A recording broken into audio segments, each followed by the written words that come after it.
প্রতিবছর একটি নির্দিষ্ট সময়ে লাখ লাখ কাঁকড়া তাদের বনাঞ্চলীয় আবাস ছেড়ে সমুদ্রের দিকে এক বিশাল যাত্রায় বের হয়। ডিম পাড়ার জন্য এই বিশাল সংখ্যক প্রাণীর দল যখন দ্বীপের সড়কগুলো অতিক্রম করে, তখন প্রায়ই তারা গাড়ির চাকায় পিষ্ট হয়ে প্রাণ হারায়। প্রকৃতির এই ভয়াবহ দৃশ্য স্থানীয়দের মধ্যে উদ্বেগের সৃষ্টি করে।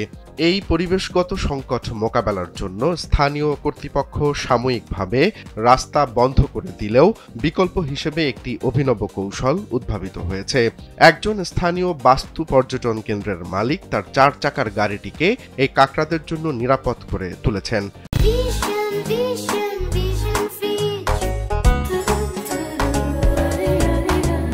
তিনি গাড়ির প্রতিটি চাকার সামনে বিশেষ ছোট 4টি ডিফ্লেক্টর বা লাঙলের মতো সরঞ্জাম বসিয়েছেন, যা দেখতে অনেকটা কার শু বা জুতোর মতো।